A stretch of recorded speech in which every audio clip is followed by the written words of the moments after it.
Good morning students. आज हम हिंदी व्याकरण को शुरुआत करने जा रहे हैं। सबसे पहले आज हम सीखने जा रहे हैं वाक्य के प्रकार। अभी वाक्य के दो प्रकार हैं, एक तो रचना के आधार पर वाक्य के प्रकार है और अर्थ के आधार पर वाक्य के प्रकार है। तो आज हम सबसे पहले रचना के आधार पर वाक्य के प्रकार पढ़ने जा रहे हैं। तो रचना के आधार पर वाक्य के तीन प्रकार हैं, सरल वाक्य, संयुक्त वाक्य और मिश्र वाक्य।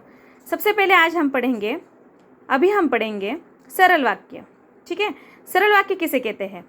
अभी ये कुछ उदाहरण दिए हैं, पढ़ेंगे हम। एक राजा था। दूसरा उदाहरण है मनुष्य नाखूनों को काटता रहता है। ठीक है, इन दोनों वाक्यों में एक उद्देश्य और एक विधेय है, इसलिए ये दोनों सरल वाक्य है। अभी उद्देश्य किसे कहते हैं? सबसे पहले उद्देश्य किसे कहते हैं? वाक्य में जिसके बारे में भी कुछ कहा गया है, वाक्य में जिसके बारे में कुछ कहा गया है उसे उद्देश्य कहते हैं।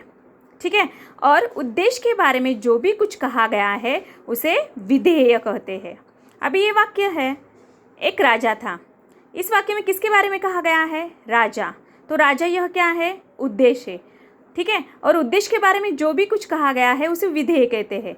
अभी राजा के बारे में क्या कहा है? राजा कितने हैं? एक राजा था।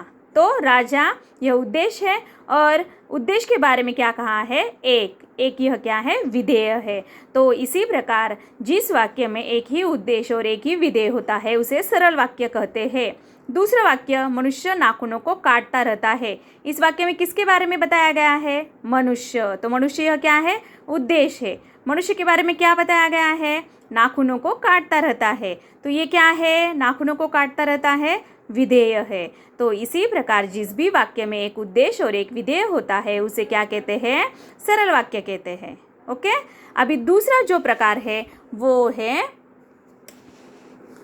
संयुक्त वाक्य। संयुक्त वाक्य किसे कहते हैं? ठीक है, अभी सबसे पहले वाक्य देखिए, निम्नलिखित वाक्य पढ़िए। उस रात, सबसे पहले वाला वाक्य जो है देखिए, उस रात रजा साहब सपने में आए और शो के लिए मुझे शुभकामना दी। ठीक है, दूसरा वाक्य है, मैं शरीर से बूढ़ा हूँ किंतु उत्साह में जवान हूँ। ठीक है, अभी ध्यान दीजिए, इस वाक्य में दो वाक्य है। फर्स्ट वाले वाक्य में दो है वाक्य है, दूसरे वाले वाक्य में भी दो है। अभी सबसे पहला वाक्य इसमें क्या है? उस रात रजा साहब सपने में आए, यह एक वाक्य है। दूसरा वाक्य है इस वाक्य में, शो के लिए मुझे शुभकामना दी। ठीक है, अभी ये दूसरा वाक्य है। अभी ये दोनों जो वाक्य है वो किससे जुड़े हैं?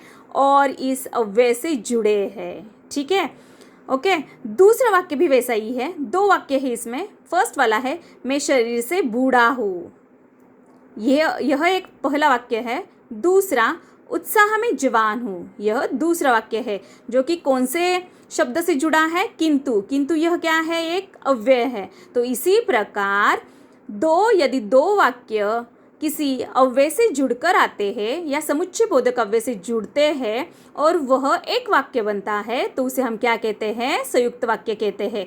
अभी और, किंतु, परंतु, अथवा, यह क्या है? समुच्चय बोधक अव्यय है जो कि दो वाक्यों को जोड़ने का काम करते हैं और एक वाक्य बनता है तो उसे हम क्या कहेंगे? संयुक्त वाक्य कहेंगे। देखिए यहाँ पे क्या दिया है? पहला वाक्य दो सरल वाक्य और अव्यय द्वारा जुड़कर एक वाक्य बना है। दूसरा वाक्य भी दो सरल किंतु अव्यय द्वारा जुड़कर एक वाक्य बना है।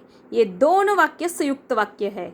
दो या दो से अधिक सरल वाक्यों को जोड़ने से बने वाक्यों को संयुक्त वाक्य कहते हैं। ठीक है, अभी तीसरा जो प्रकार है वो है मिश्र वाक्य। अभी मिश्र वाक्य देखिए कौन से दिए हैं।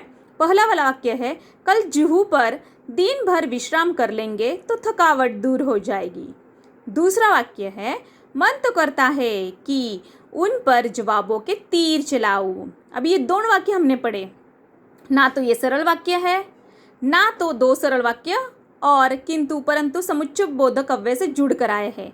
ठीक है, पर हमने क्या नोटिस किया इस वाक्य में एक मुख्य वाक्य है और दूसरा जो वाक्य है वो उपवाक्य है या गौण वाक्य है। मतलब मुख्य वाक्य पर एक वाक्य क्या है, डिपेंड है। ठीक है, अभी यहाँ पे मुख्य वाक्य क्या है, कल जुहू पर दिन भर विश्राम कर लेंगे तो क्या नहीं होगा, तो थकावट दूर हो जाएगी। उसी प्रकार मन तो करता है कि उन पर जवाबों के तीर चलाओ, उन पर जवाबों के तीर चलाओ। ठीक है, मन तो करता है कि, तो ये जो वाक्य है मुख्य वाक्य है और ये गौण वाक्य है। तो उसी प्रकार यहाँ पे मिश्र वाक्य में एक मुख्य वाक्य होता है और एक या दो उपवाक्य रहते हैं। ठीक है, इसका मतलब उपवाक्य मुख्य वाक्य पर डिपेंड रहते हैं, तो उन्हें हम क्या कहते हैं, मिश्र वाक्य कहते हैं। तो इसी प्रकार देखिए, इन दोनों वाक्यों में से प्रत्येक वाक्य एक मुख्य और एक गौण वाक्य से मिलकर बना है, ये मिश्र वाक्य है। जो वाक्य एक मुख्य और एक या एक से अधिक गौण वाक्य से मिलकर बना हो उसे मिश्र वाक्य कहते हैं। गौण वाक्य मुख्य वाक्य के बिना अपना पूर्ण अर्थ प्रकट नहीं कर सकता है। समझ में आया फिर यहाँ पे? तो सबसे पहले सरल वाक्य कैसे पहचानते हैं? जिस वाक्य में एक उद्देश्य और एक ही विधेय होता है उसे सरल वाक्य कहते हैं। संयुक्त वाक्य किसे कहते हैं? दो वाक्य होते हैं जो कि और, किंतु, परंतु इनसे जुड़कर एक वाक्य बनता है, उसे संयुक्त वाक्य कहते हैं।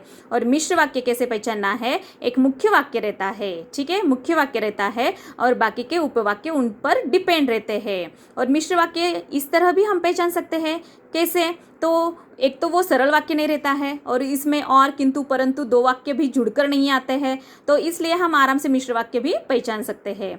तो इसी प्रकार रचना के आधार पर हमने ये 3 प्रकार आज हमने पढ़े हैं। ठीक है।